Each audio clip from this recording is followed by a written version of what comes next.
The frost-blue lights of orbital station Arcadia cut through the darkness of space, illuminating the metallic spires of the blood-borne palace. Within its chambers, silence reigned supreme as the Xenar High Council gathered for the monthly blood ritual. Ilara stood at the center of the grand hall, her slender frame trembling despite her efforts to appear composed. Unlike the other members of her blood-borne clan, whose eyes gleamed with anticipation, hers held only dread. "Approach the altar, Ilara," commanded High Priest Mortav, his voice echoing through the cavernous space. His elongated fingers, tipped with ceremonial silver blades, gestured toward the crimson basin at the center of the room. She took a step forward, then stopped. The familiar sensation of resistance built within her, not physical, but something deeper, a blockage in her very essence that had cursed her for years. "I cannot," she whispered, the words barely audible. Murmurs rippled through the assembly. This was not the first time she had failed the ritual, but never had she openly refused to try. Mortav's face contorted with fury. "You dishonor the bloodborne. Our strength flows through shared sacrifice, through the communion of blood. Your refusal endangers us all." "It is not refusal," Ilara countered, her voice gaining strength despite the fear coursing through her veins. "My blood does not respond to the calling. It never has. You know this." The High Priest circled her, his ceremonial robes trailing behind him like tendrils of darkness. "Then you are broken," he declared, "flawed, and what is flawed must be discarded." The verdict came swiftly, without mercy. Ilara would be cast out, stripped of her clan markings, her name removed from the ancestry archives. By sunrise, she would be nothing more than a memory, a cautionary tale whispered among the young. As the guards escorted her from the palace, Ilara's thoughts scattered like stars. Where would she go? The Xenar community would shun her. The Bloodborne had powerful allies throughout Arcadia. She had skills in medicinal arts. But who would hire a clanless Xenar? The doors of the palace sealed behind her with finality. Standing at the edge of the Greenbelt, the forested ring that separated the Xenar districts from the human sectors, Ilara felt the weight of abandonment crush her chest. Night had fallen over Arcadia when she began walking, aimlessly at first, then with increasing desperation. The security drones hummed overhead, their sensors tracking her movements. Without clan credentials, she would soon be flagged as a potential threat. In her distress, she failed to notice the maintenance hatch left open on the walkway. Her foot caught the edge, sending her tumbling into the darkness below. The impact when she hit the lower level knocked the breath from her lungs. Worse, she felt a sharp, burning pain as her side collided with an exposed power conduit, part of Arcadia's crime deterrent system. The world spun around her as electrical current coursed through her body. She tried to scream, but no sound emerged. As consciousness began to slip away, Ilara caught a glimpse of a figure rushing toward her. Tall, human, concern etched across his features. "Hold on!" the stranger called out, his voice seeming to come from very far away. "I'm going to help you." Those were the last words she heard before darkness claimed her. Dr. Marcus Hale had not planned to be in the Greenbelt so late. His research on Xenar cultural practices had kept him at the Federated Archives longer than anticipated, and he was taking a shortcut back to his quarters when he heard the commotion. The sight that greeted him was horrifying. A female Xenar, clearly of the Bloodborne clan judging by her distinctive facial markings, convulsing after contact with a security barrier. Without hesitation, Marcus rushed forward, using his research credentials to deactivate the barrier. The Xenar woman lay motionless, her normally silvery skin taking on an alarming gray pallor. His medical training kicked in as he checked her vital signs, faint, erratic, but present. Calling for emergency assistance would be problematic if she had been cast out, and the absence of ceremonial adornments suggested as much. Federation protocols dictated non-interference in Xenar internal affairs. Any official involvement could trigger a diplomatic incident. Making a split-second decision. Marcus carefully lifted the unconscious Xenar. She was surprisingly light, even for her slender build. With quick, determined strides, he carried her to his quarters in the research district, careful to avoid the main thoroughfares and their omnipresent surveillance. His apartment, though small, contained a reasonable medical setup, a necessity for someone who frequently handled delicate artifacts. Laying her on the examination table, Marcus assessed her injuries with growing concern. The electrical burns along her side looked severe, and there were signs of internal trauma from her fall. "What happened to you?" he murmured, though he knew she couldn't answer. For the next several hours, Marcus worked tirelessly, applying regenerative compounds to her burns and monitoring her life signs. Federation medical protocols for Xenar physiology were limited, but his years studying their culture had given him insights few humans possessed. He knew, for instance, that blood-borne Xenar responded well to low-temperature environments during healing, and he adjusted his apartment's climate accordingly.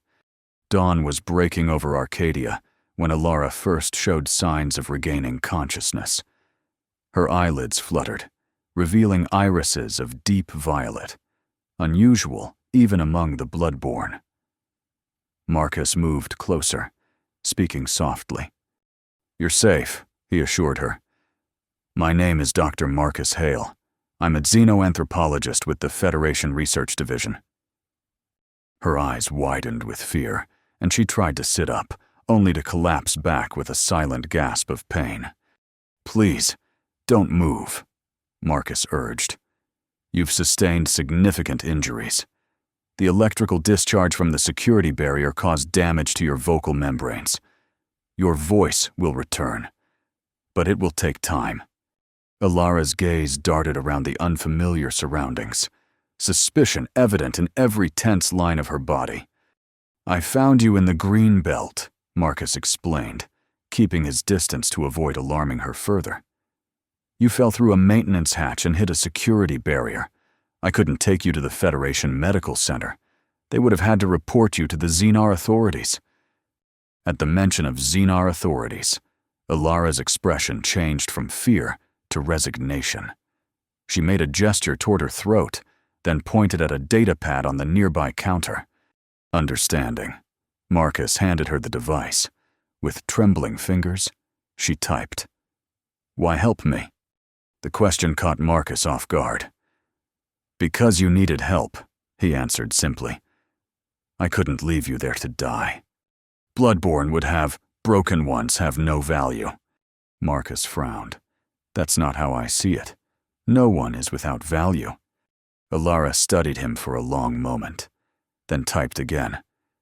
"You don't understand. I am cursed. Cannot share blood. Useless to clan." Share blood? Marcus's academic interest peaked despite the gravity of the situation. The blood rituals of the bloodborne were largely undocumented in Federation research. "You mean the communal ritual? The one performed at the lunar apex?" She nodded, then typed, "Blood communion. Source of clan power. Cannot participate. Body refuses. Broken."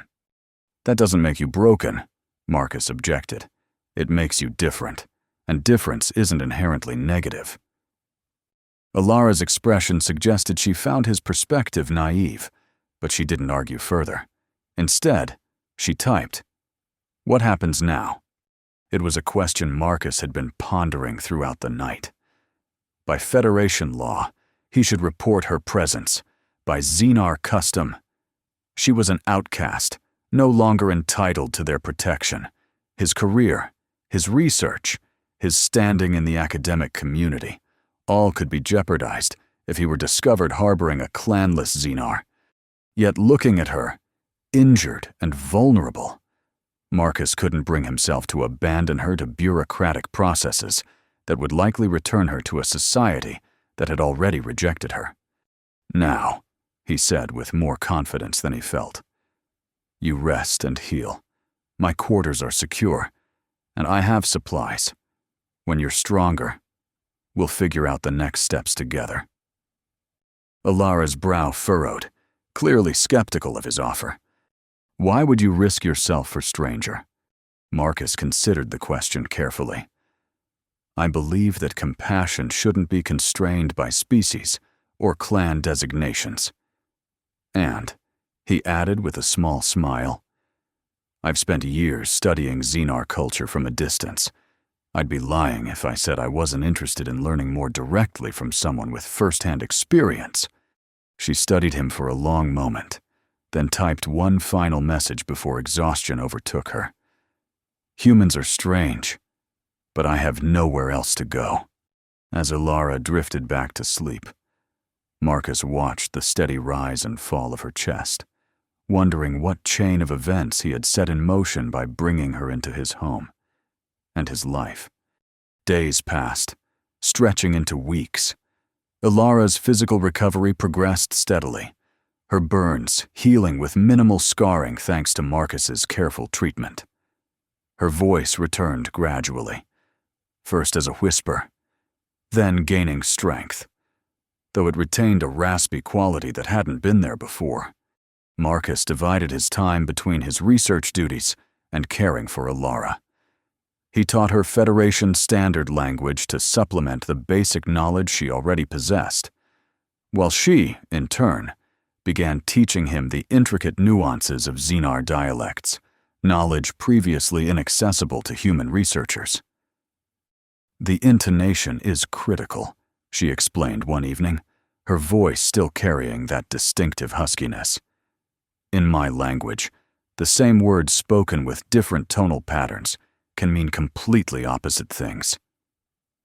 Marcus attempted to replicate the phrase she had demonstrated, only to have Alara burst into unexpected laughter, the first he had heard from her. "What did I say?" he asked, both embarrassed and pleased to have elicited such a reaction.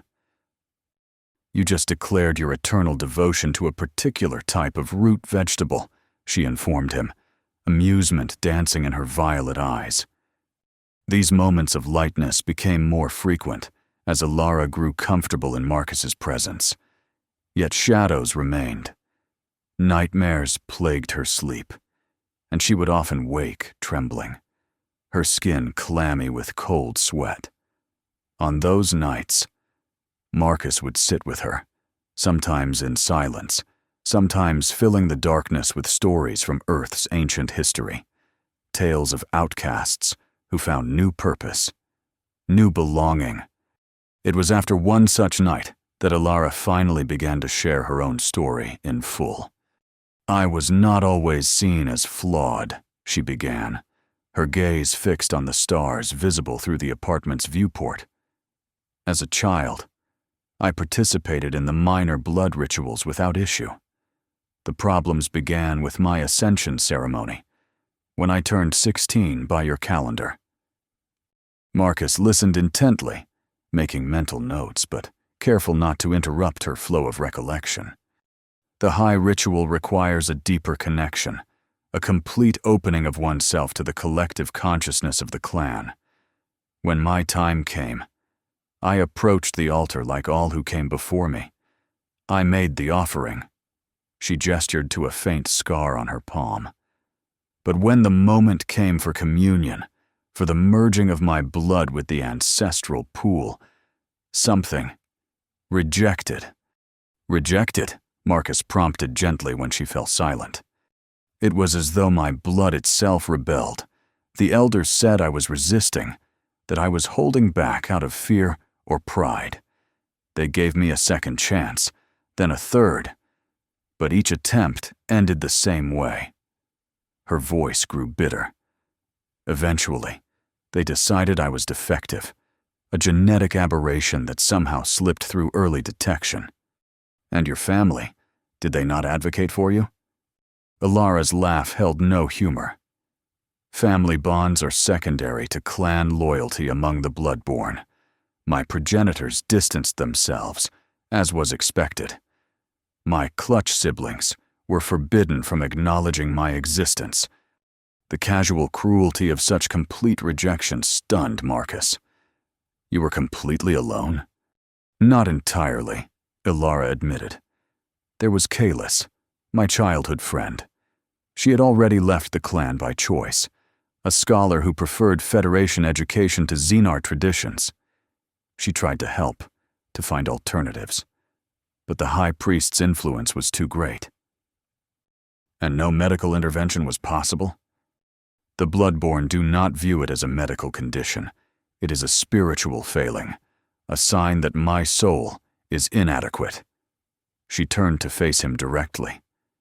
They allowed me to remain on the periphery of clan life because my skills in medicinal preparation were useful. I existed in a limbo, not fully accepted, not fully cast out, until I finally refused to continue the charade of attempting the ritual.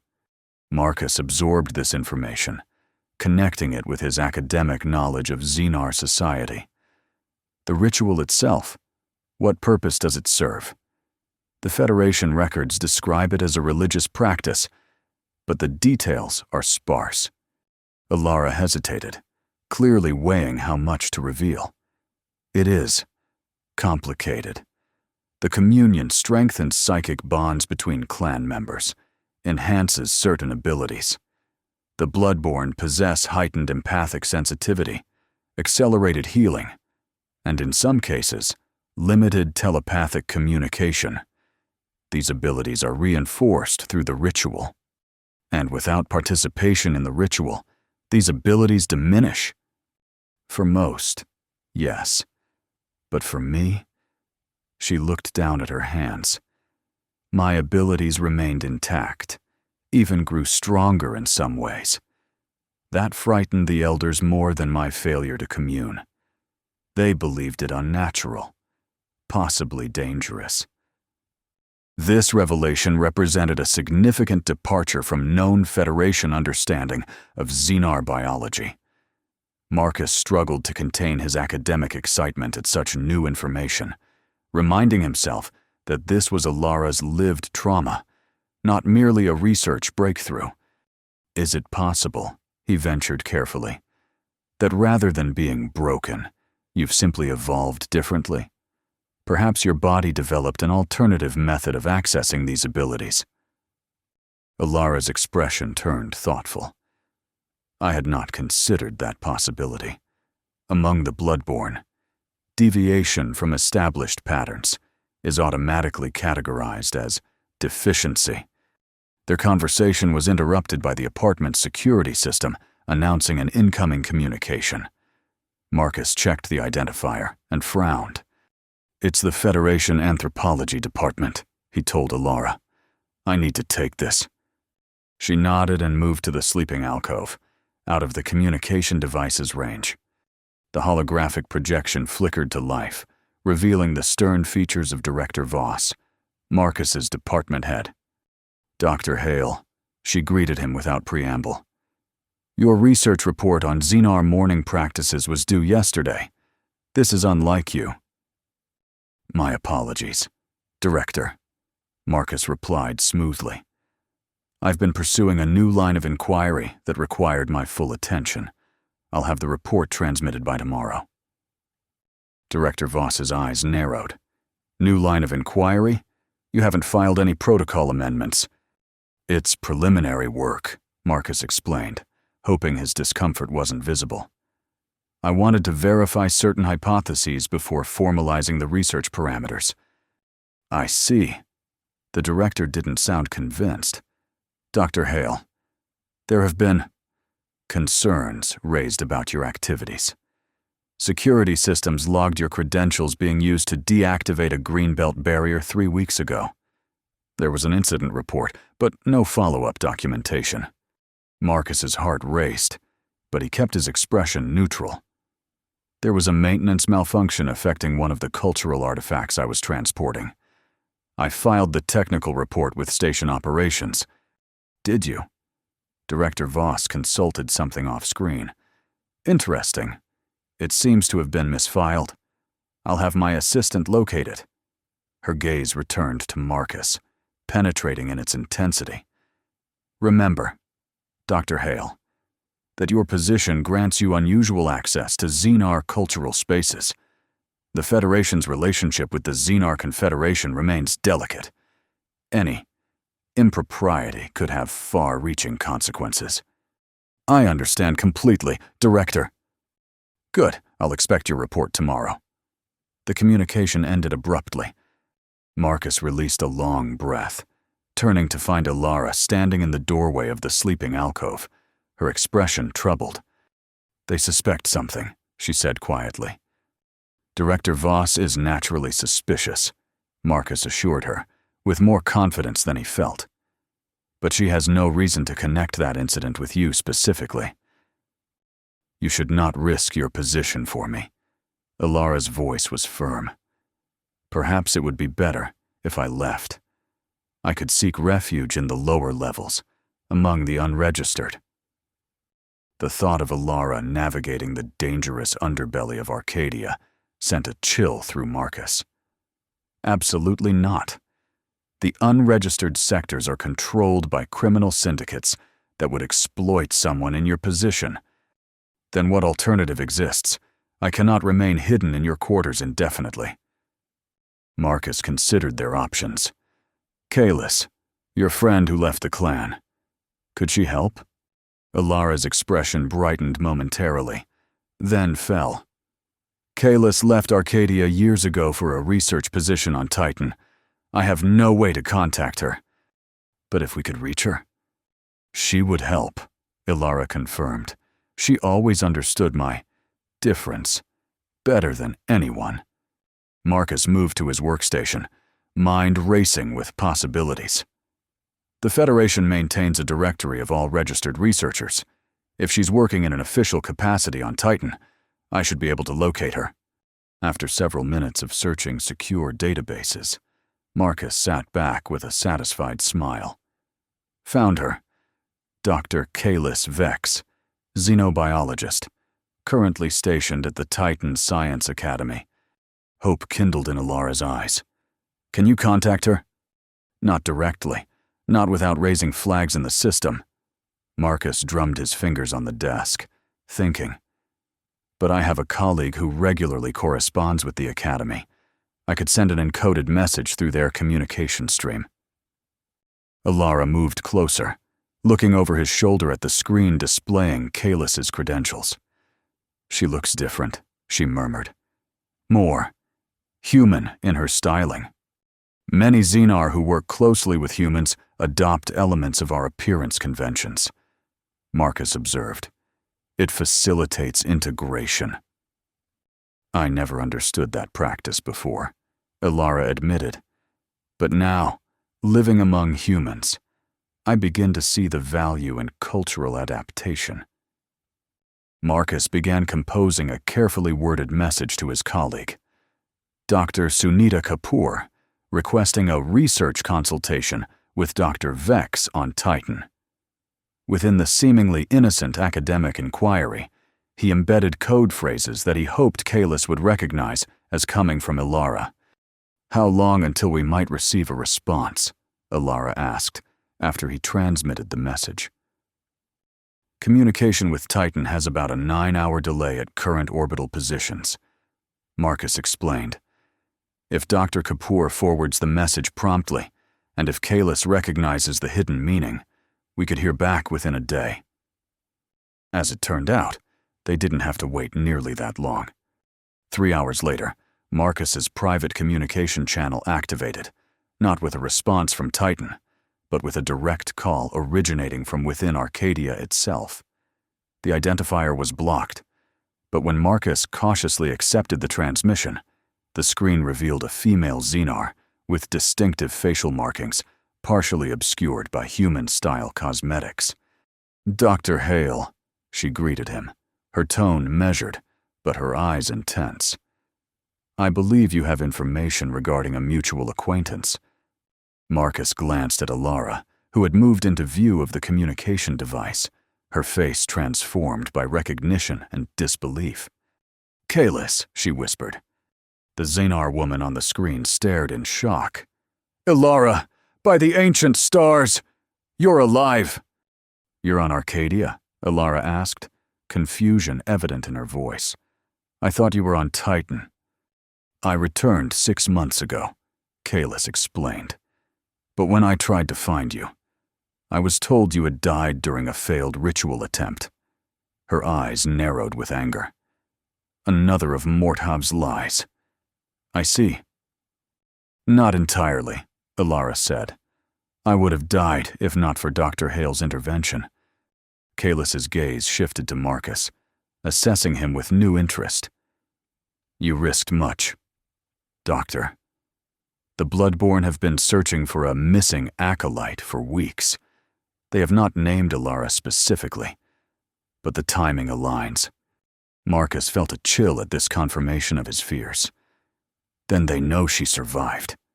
"They suspect," Kalis corrected, "but they cannot be certain without revealing that they cast her out in the first place, an action that violates several provisions of their treaty with the Federation." Her expression grew grave. "However, this places you both in an increasingly precarious position. The Bloodborne have significant influence with the orbital security forces. We need to move Ilara somewhere safer," Marcus concluded. Kalis nodded. "Precisely.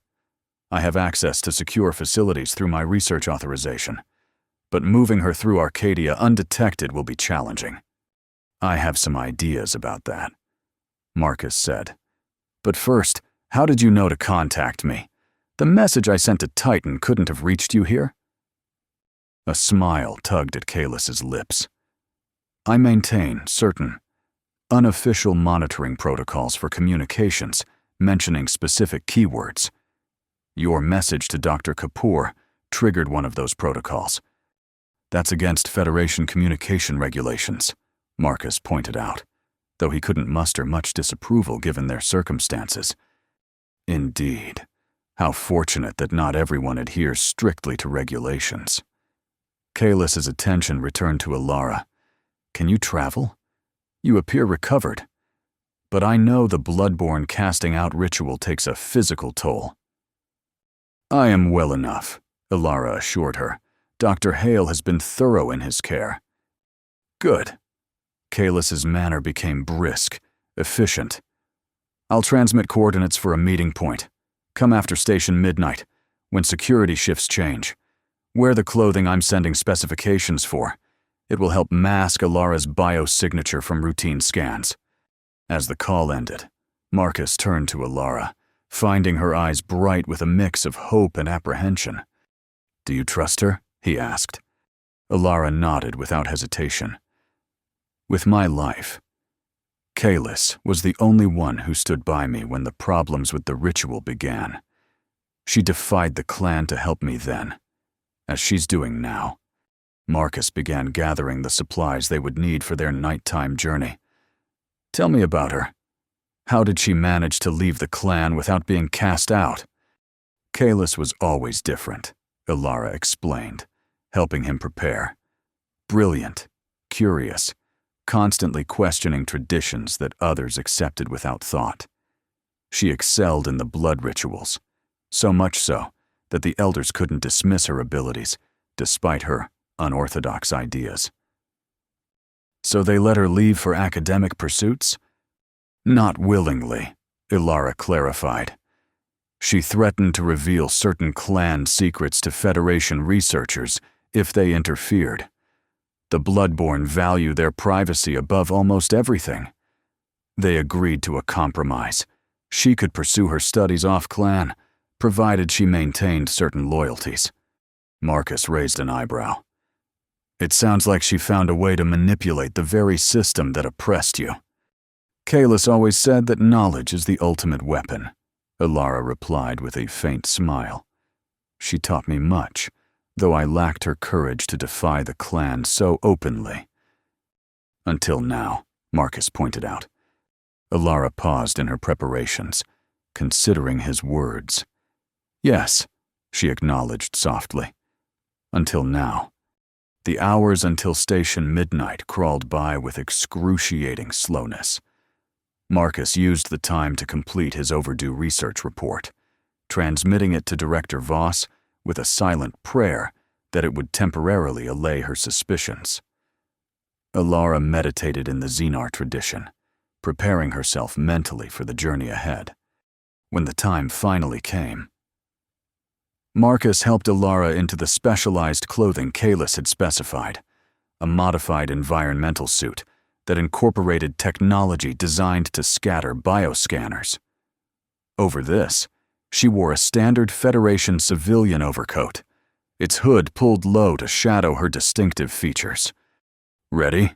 Marcus asked as the station's lighting dimmed to night cycle levels. Alara nodded, though tension radiated from her slender frame. "Thank you," she said quietly, "for everything. Whatever happens next, know that your kindness gave me something I had lost. Hope." Marcus felt an unexpected tightness in his throat. "We'll get through this together," he promised. "Kalis has a plan, and I've taken some precautions of my own." They slipped from Marcus's quarters during the scheduled maintenance blackout that briefly affected security systems every night cycle. Moving with purposeful casualness, they navigated the corridors of the research district, avoiding the main thoroughfares where security presence would be heaviest. The meeting point Kalis had specified was a maintenance junction in the boundary zone between the human and Xenar sectors, neutral territory rarely patrolled by either side's security forces. As they approached the darkened junction, Marcus felt Alara tense beside him. "What's wrong?" he whispered. "Something feels wrong," she murmured. "The air currents are disturbed in patterns that suggest multiple bodies have recently passed through." Marcus had forgotten about the Bloodborne's heightened sensory perception. He reached for the small pulse disruptor concealed in his jacket, another violation of Federation regulations, but one he deemed necessary given their situation. Before he could draw the weapon, lights blazed to life around them, revealing a half-dozen orbital security officers and, more disturbingly, 2 Bloodborne enforcers in ceremonial armor. "Dr. Marcus Hale," announced the lead security officer. "You are detained for questioning regarding unauthorized movement of a restricted individual across sector boundaries." The taller of the Bloodborne enforcers stepped forward, his gaze fixed on Alara with cold contempt. "The clan reclaims its property," he stated in heavily accented Federation standard. "The defective one returns for purification." Alara shrank back, genuine fear radiating from her. "Marcus, they're going to put me through the final cleansing. It's a death ritual." Marcus moved protectively in front of her. "She's under Federation protection," he declared, though he had no authority to make such a claim. "Any action against her will constitute a violation of interspecies accords." The security officer looked uncomfortable. "Dr. Hale, this is a Xenar internal matter. The treaty specifically prohibits Federation interference in clan discipline. She was injured by Federation security systems," Marcus countered rapidly. "I've been treating her under medical protocols. Removing her from care constitutes a violation of basic sentient rights recognized by both our peoples." His improvised legal argument created enough hesitation among the human officers that Marcus dared to hope they might reconsider. But the Bloodborne enforcers were unmoved. "The human lies," hissed the second enforcer. "The defective one was cast out before her injury. She has no claim to clan protection, nor Federation intervention. The standoff might have escalated to violence, if not for the unexpected arrival of a third party." A sleek Federation hover transport descended into the junction, bearing the insignia of the Science Academy. Its doors slid open to reveal Kalis, flanked by 2 human security officers in Science Division uniforms. "What an interesting gathering," Kalis remarked, her tone casual but her posture alert. I wasn't aware we were having a diplomatic incident this evening. The lead orbital security officer turned to her with obvious relief at the interruption. Dr. Vex, this is a security matter. Please clear the area. I'm afraid I can't do that, Kalis replied smoothly. You see, Dr. Hale and his Xenar companion are scheduled to participate in a classified research protocol under Joint Federation Xenar Confederation authorization. She produced an official-looking document on her datapad. Perhaps you'd care to examine the credentials. They bear the seal of both High Council Xenar and Federation Science Directorate approval. The document, Marcus realized with admiration, was a masterpiece of bureaucratic forgery. It contained enough authentic elements to pass casual inspection, with crucial details obscured by classification markers that would require hours of verification. The bloodborne enforcers exchanged glances, clearly thrown off balance by this development. This one is cast out, the first enforcer insisted, gesturing to Alara. She has no standing for research protocols. Kalis raised a delicately sculpted eyebrow. Interesting assertion. Our records indicate that Alara Xavos maintains Level 3 standing within the bloodborne hierarchy. If there has been a status change, I'll need to see the official documentation filed with the Federation Liaison Office. It was a brilliant move. Marcus knew, as did Kalis, that the bloodborne had never officially registered Alara's expulsion. Doing so would have triggered Federation inquiries about her welfare and whereabouts. The lead security officer, clearly annoyed at being caught in a Xenar internal dispute, made a decision. Until this jurisdictional matter is resolved, Dr. Hale and the Xenar citizen will remain in Federation Science Division custody. He turned to the bloodborne enforcers. You may file a formal petition for transfer of custody through appropriate diplomatic channels. The enforcers were not pleased, but even they recognized the wisdom of retreat for the moment. With final threatening glares toward Alara, they departed, their ceremonial armor gleaming ominously under the junction lights. Once they were gone, Kalis gestured urgently to Marcus and Alara. Quickly, into the transport. That diversion won't hold them for long. As the transport lifted away from the junction, Marcus released a breath he hadn't realized he was holding. That was too close. How did they find us? Kalis's expression was grim. I suspect my communication system was compromised. The bloodborne have become increasingly sophisticated in their technological capabilities. She turned to Alara, genuine concern softening her features. Are you all right? You look pale, even for a bloodborne. Alara nodded, though she was clearly shaken.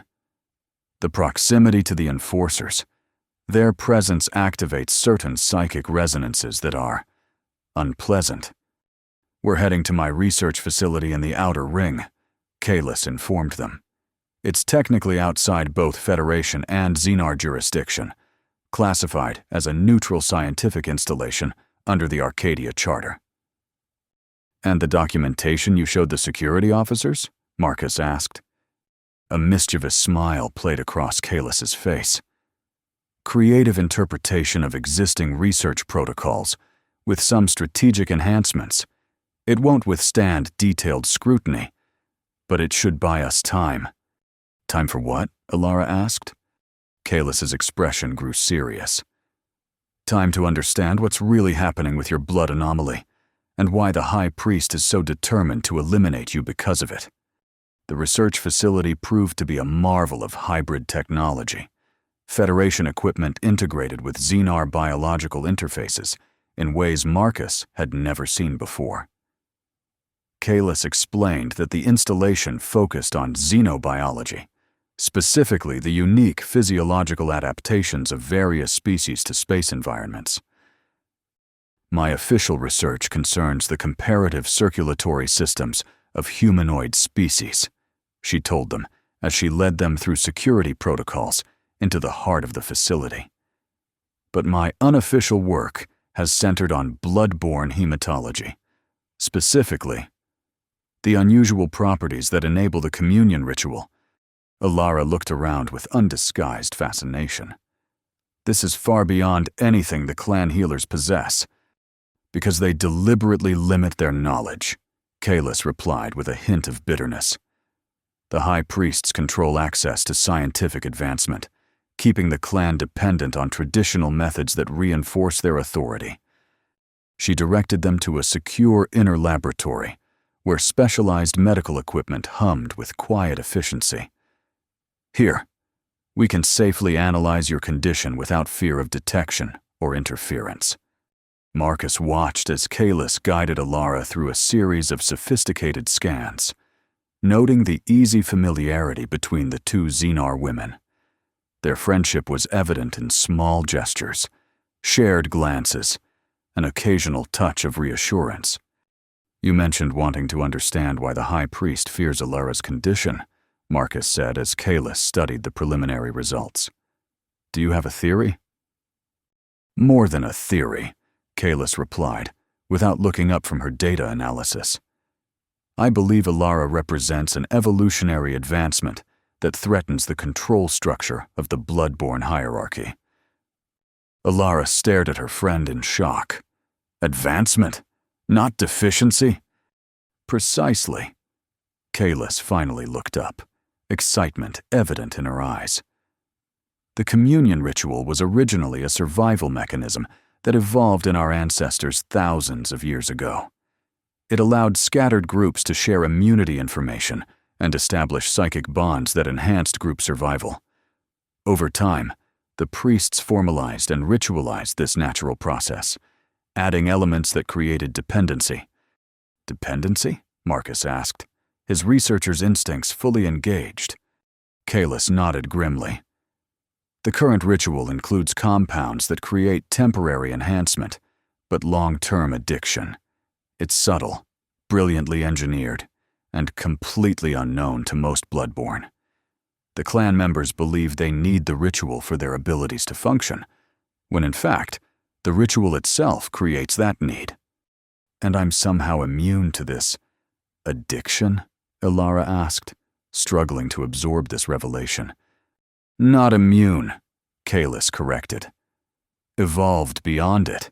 Your blood chemistry shows a fundamental mutation that allows your natural abilities to function without external reinforcement. You can form the psychic connections, access the enhanced healing, experience the empathic sensitivity, all without the ritual communion. Marcus grasped the implications immediately.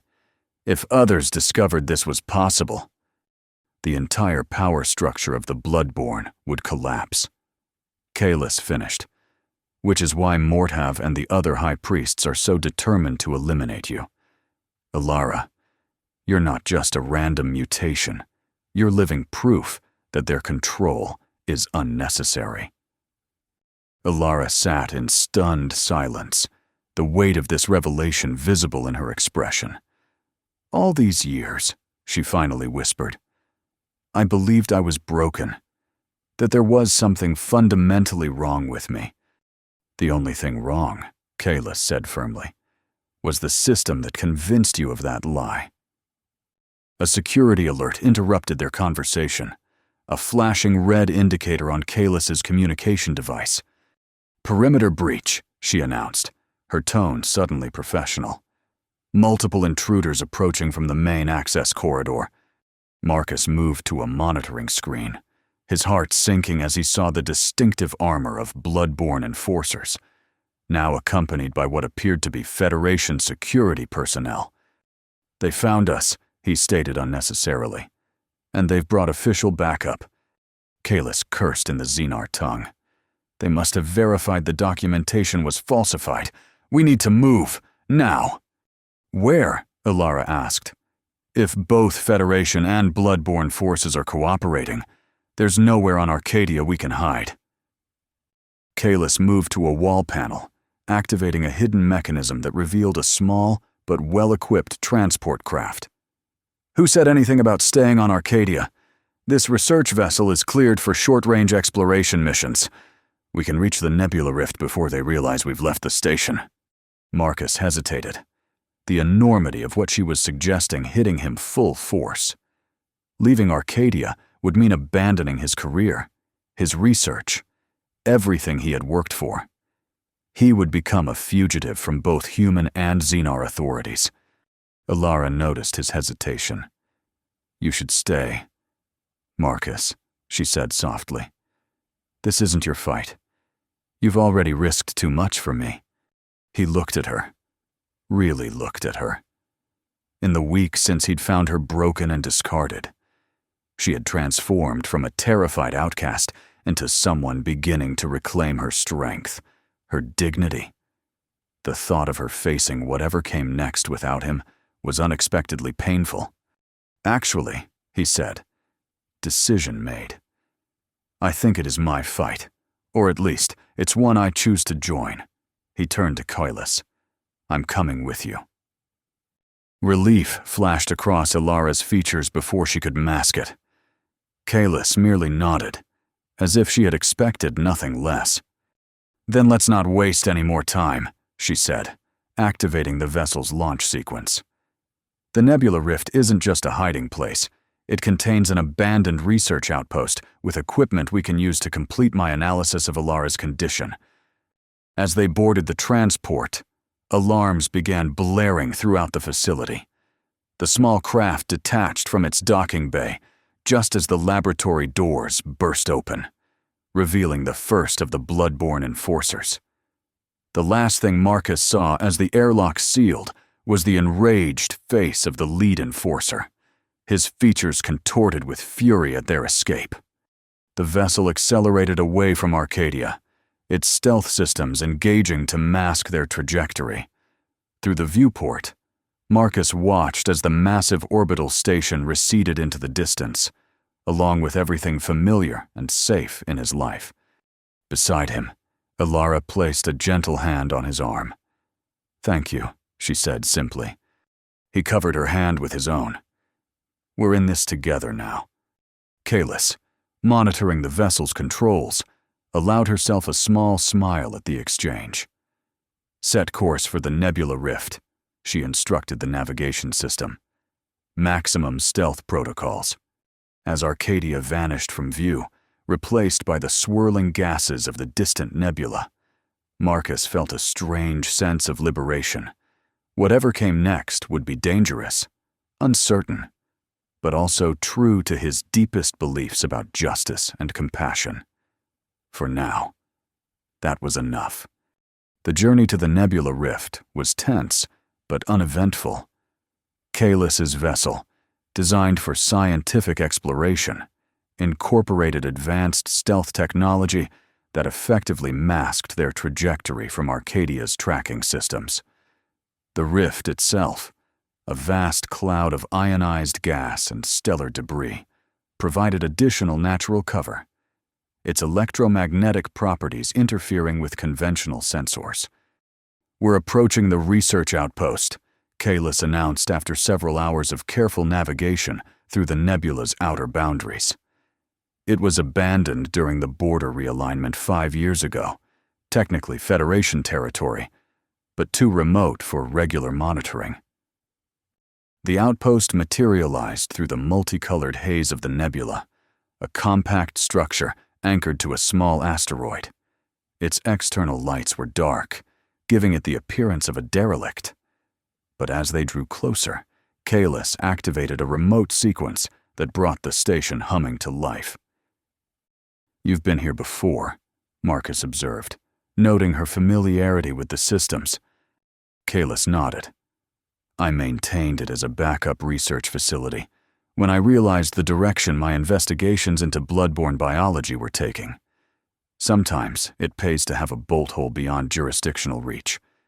The docking procedure was smooth, suggesting recent maintenance despite the outpost's supposedly abandoned status. As they disembarked, Marcus was surprised to find the interior clean and well-equipped, not the dusty relic he had expected.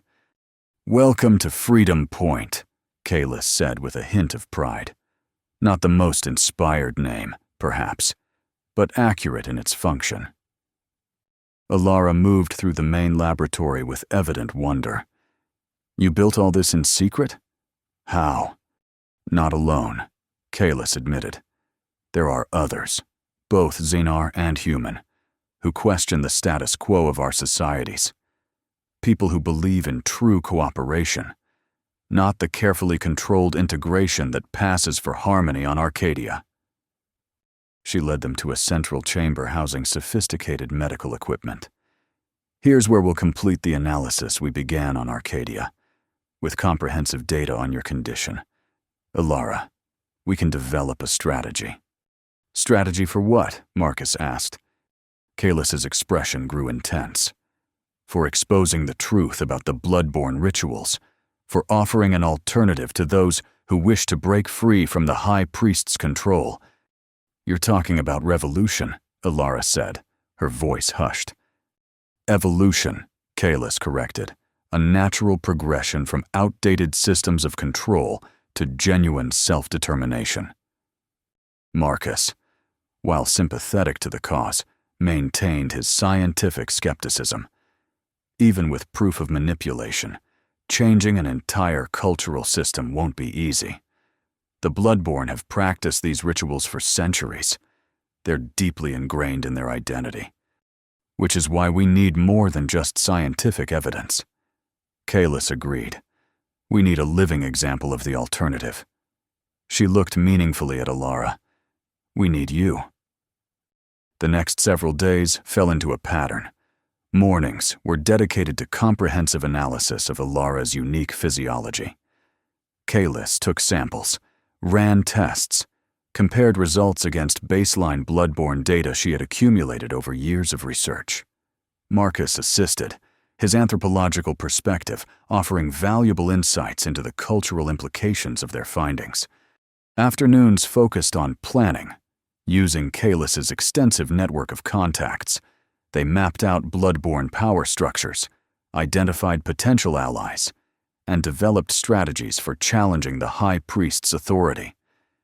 It was during these sessions that Marcus observed a profound transformation in Alara, from victim to advocate, from outcast to visionary. Evenings were quieter, often spent in the observation dome, watching the swirling colors of the nebula as they shared meals and stories. It was during these moments that the bonds between them deepened beyond their shared purpose. Marcus found himself increasingly drawn to Alara's perspective on the universe, her blend of scientific curiosity and spiritual awareness, her capacity for forgiveness despite the cruelty she had endured. On the 7th day, Kalis announced a breakthrough. I've isolated the key mutation in Alara's hemoglobin structure, she explained, displaying complex molecular diagrams on the laboratory's main screen. It's a subtle variation that allows for psychic bonding without the catalytic compounds used in the ritual.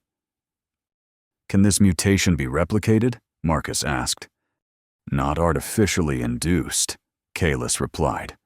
But here's the fascinating part. My analysis of historical bloodborne genetic samples suggests this mutation isn't new. It appears sporadically throughout our recorded history, but cases were either misclassified or, she hesitated, or eliminated, Alara finished grimly. The defectives who failed the ritual, they were like me. Kalis nodded. And the frequency is increasing. You're not an anomaly. Alara, you're part of a natural evolutionary progression. The High Priests have been systematically eliminating these mutations to maintain their control. But they can't stop the genetic drift forever. This changes everything, Marcus said, mind racing with implications. If we can document cases throughout history, establish a pattern of suppression. Their planning session was interrupted by an urgent alert from the outpost's perimeter sensors. Kalis rushed to the security console, her expression darkening as she reviewed the data. We have visitors, she announced, a bloodborne ceremonial vessel, accompanied by a Federation security cruiser. Marcus felt a cold weight settle in his stomach. How did they find us? The nebula provides cover from standard sensors, but they must have deployed quantum resonance trackers. They're specifically designed to detect blood-borne physiological signatures at extreme range. Kalis worked rapidly at the console. I'm engaging additional stealth protocols, but they've already locked onto our general position. How long do we have? Alara asked, remarkably calm given the circumstances. 2 hours, perhaps 3 before they reach scanning range of the outpost. Marcus considered their options. We could flee deeper into the nebula. Kalis shook her head. The vessel isn't designed for extended navigation in the dense regions. We'd be flying blind, with limited life support. Then we stand and fight, Alara said with quiet determination. Both Marcus and Kalis turned to her in surprise. I'm tired of running, she continued. Tired of hiding who and what I am. If what you've discovered is true, Kalis, then I'm not broken. I'm evolved. And there are others like me who have been suffering, believing themselves flawed. This ends now. What are you suggesting? Marcus asked. That we return to Arcadia, Alara stated, her violet eyes intense with purpose. Not as fugitives, but as truth-bringers. We take the evidence directly to the heart of the Bloodborne, to the High Council itself. Kalis looked skeptical. The High Priests would never allow such evidence to be presented. They wouldn't, Alara agreed. But the ritual of challenge remains part of Bloodborne law. Any clan member, even one cast out, may invoke challenge against leadership on grounds of fundamental deception. That's suicide, Kalis protested. The challenge ritual involves blood combat. You would face Morthav directly, and he is powerful beyond measure in the blood arts. A strange smile curved Alara's lips. Is he? Or has he merely convinced everyone of that through manipulation and chemical enhancement? Marcus grasped her strategy immediately. You believe your natural abilities might actually be stronger than his augmented ones. I don't know, Alara admitted. But I'm willing to find out. And win or lose, the challenge must be witnessed by all clan elders. They would see the evidence, hear the truth, even if Morthav silences me afterward. Kalis paced the laboratory, clearly torn between admiration for Alara's courage and fear for her safety. It's a desperate gamble. Sometimes, desperation breeds the boldest strategies, Marcus observed. And we do have one advantage they won't expect. What's that? Kalis asked. Me, Marcus replied simply. A human has never witnessed a bloodborne challenge. My presence alone will disrupt the ritual's normal patterns, create confusion they won't have prepared for. Alara nodded. And I need you there. Marcus, your belief in me when I couldn't believe in myself, that's a strength they can't understand or counter. Kalis studied them both, then sighed in resignation. This is madness. But perhaps madness is exactly what's needed to break centuries of control. She returned to the security console. If we're doing this, we need to move now, before they reach us. I'll prepare the vessel for immediate departure.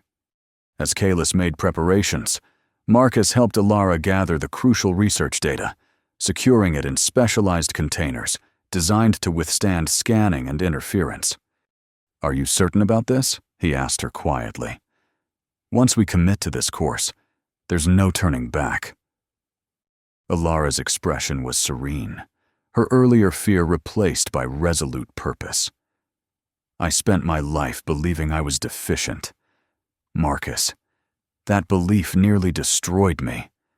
How many others like me have been lost because they accepted the lie of their brokenness?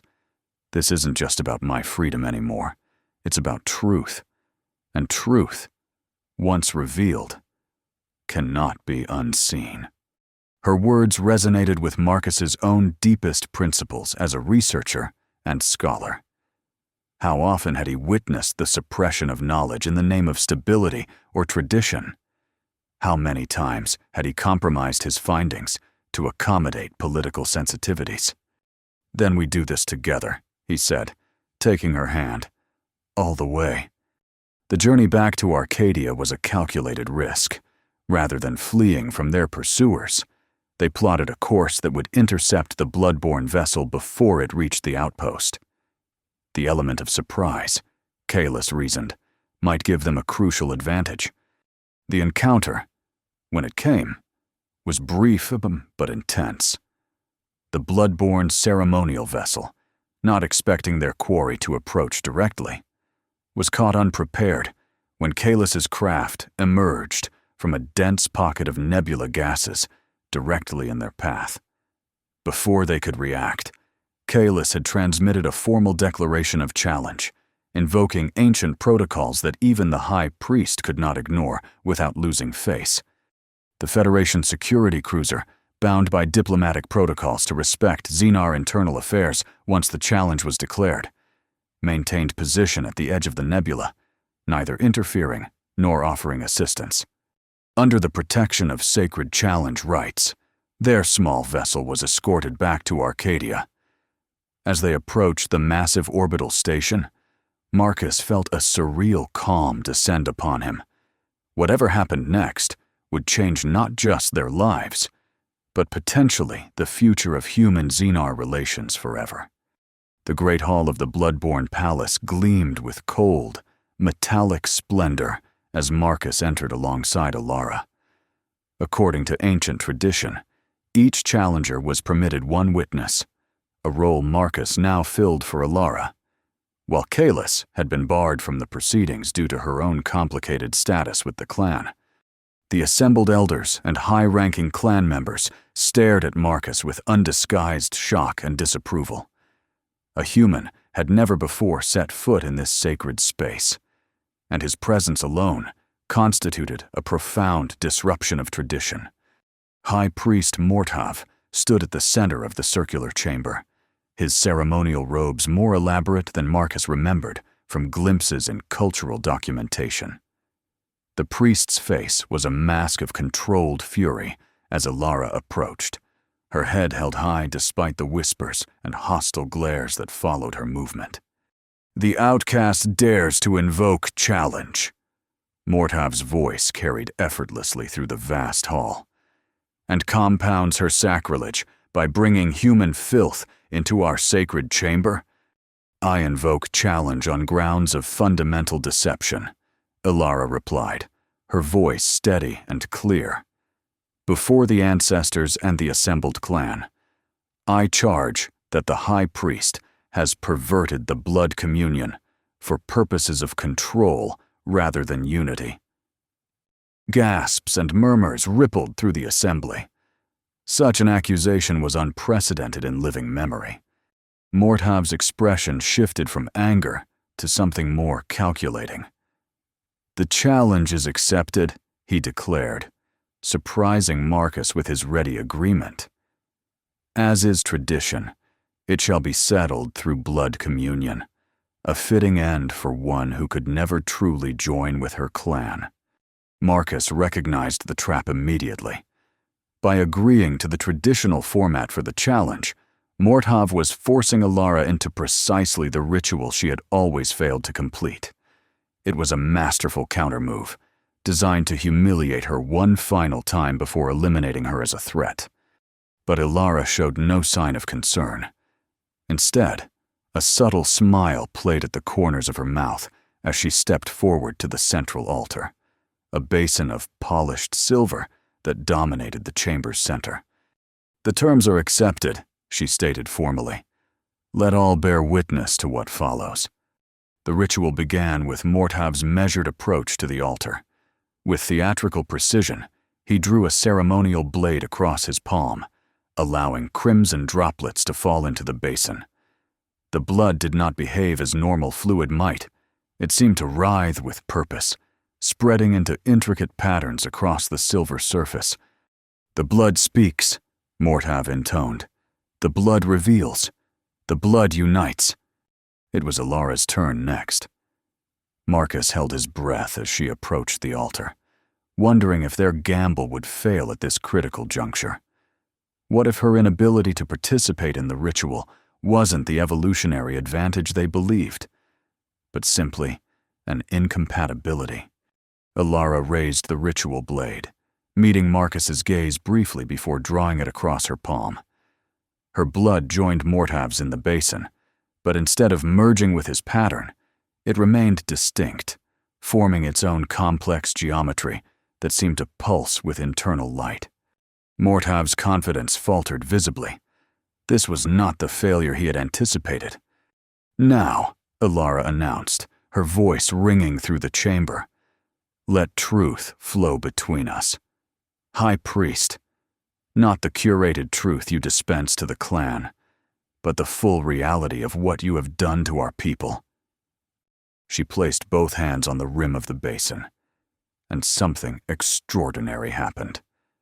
The blood, both hers and Mortav's, began to rise, forming a swirling column between them.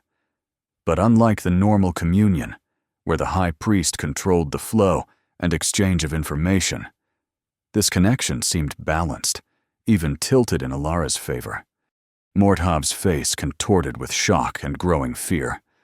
"What are you doing?" he demanded, trying to withdraw from the connection, but finding himself somehow bound to it. "This is not the ritual." "No," Alara agreed calmly. "This is what the ritual was meant to be before you and your predecessors corrupted it. A true communion, not a mechanism of control." The swirling column of blood began to emit a soft, pulsing light that spread throughout the chamber. As it touched each bloodborne present, their expressions changed from hostility to confusion, then to dawning comprehension. "They're seeing it," Marcus realized. "She's somehow showing them the truth through the blood itself." Images formed in the air above the altar, molecular structures, historical records, evidence of the systematic manipulation that had transformed a natural evolutionary ability into an addiction-based control mechanism.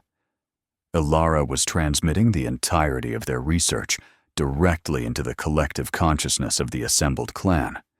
Mortav struggled against the connection, his physical form beginning to waver as his true nature was revealed.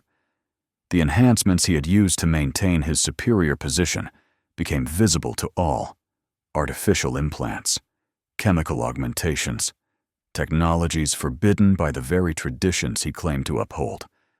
"Abomination!" he shrieked, abandoning dignity in his desperation. "She corrupts the sacred blood with human science. Stop her!" But none of his followers moved to intervene. They were transfixed by the revelations flowing through the communal blood link, generations of lies exposed in moments of crystalline clarity.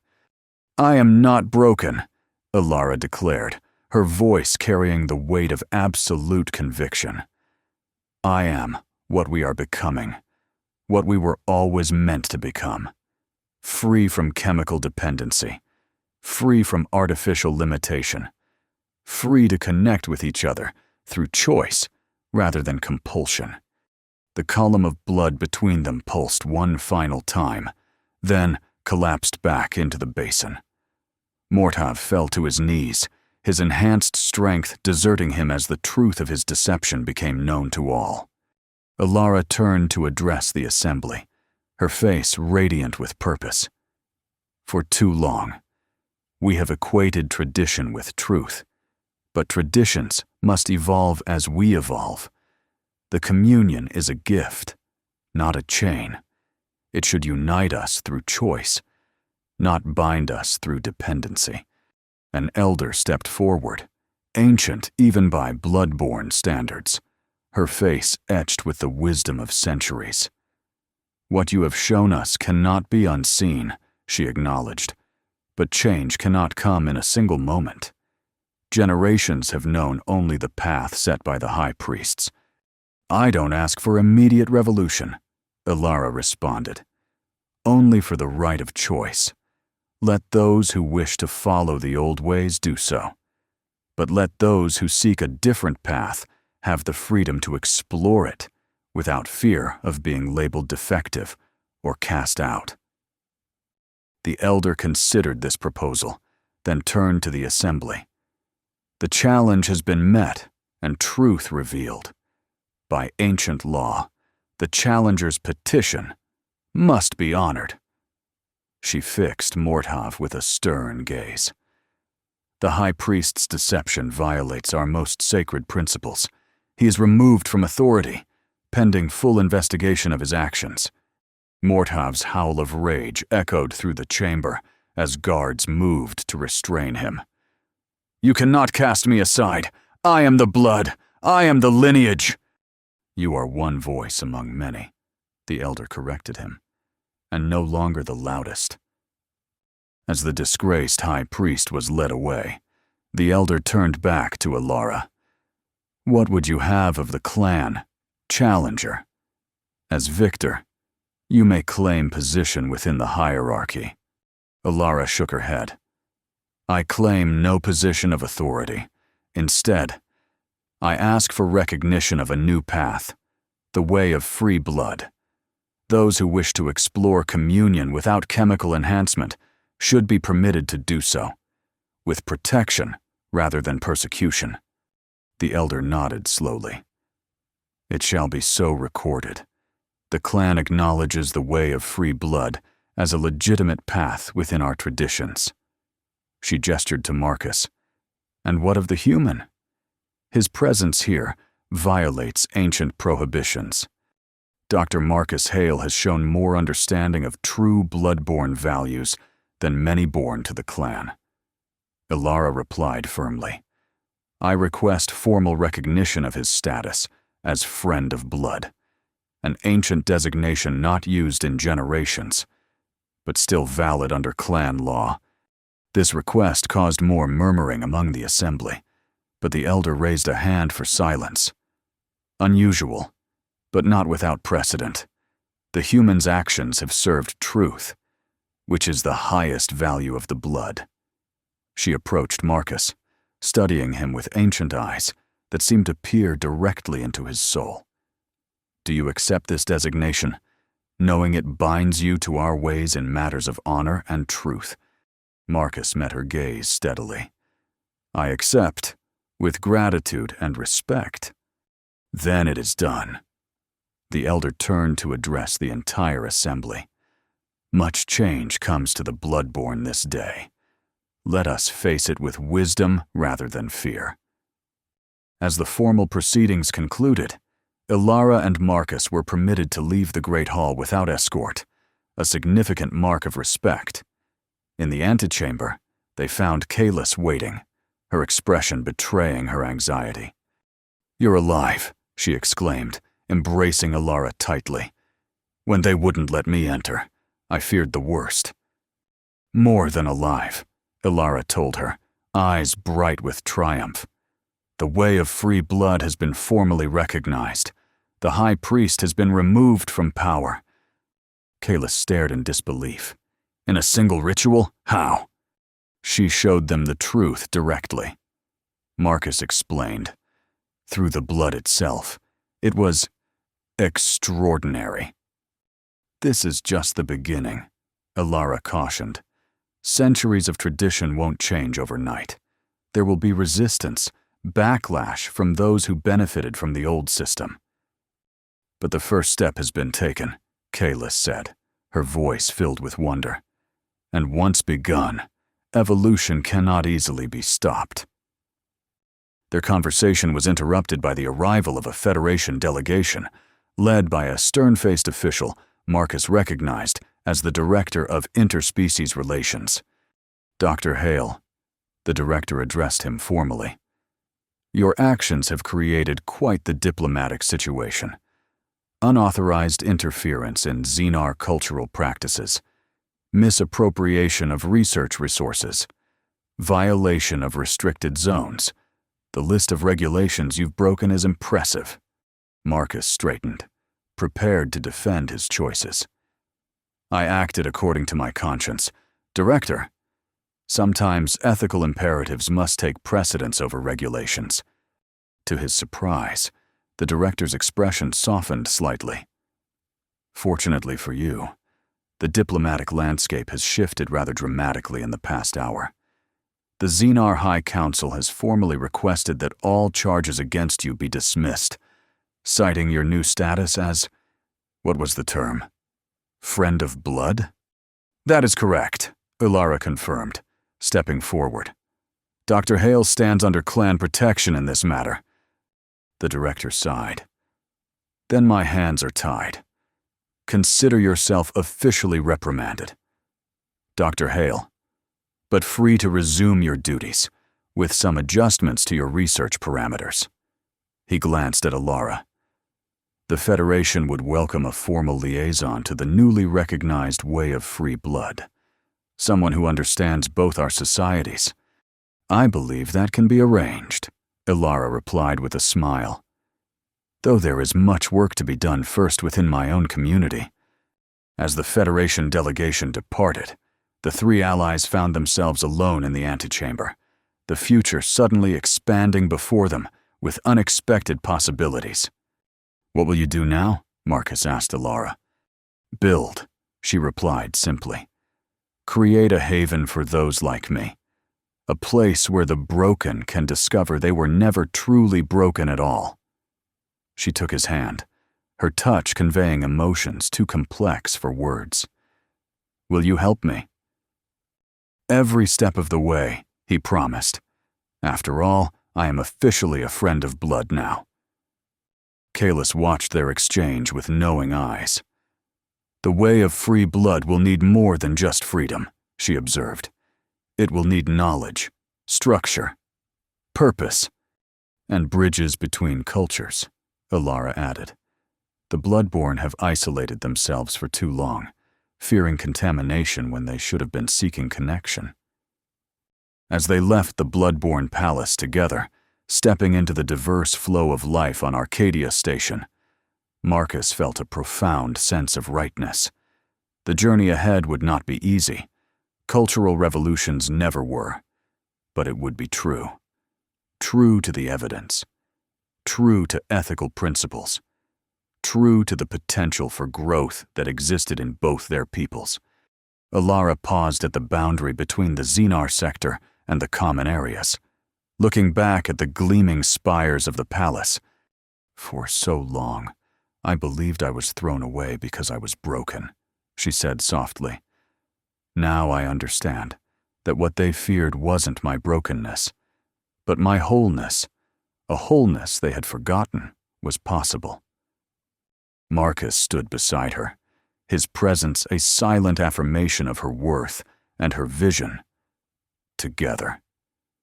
They turned away from the past and walked toward a future neither of them could have imagined when their paths first crossed, a future where differences were not flaws to be corrected, but variations to be celebrated. A future built not on control, but on choice. Not on fear, but on hope. And in that moment, hope seemed like the strongest force in the universe.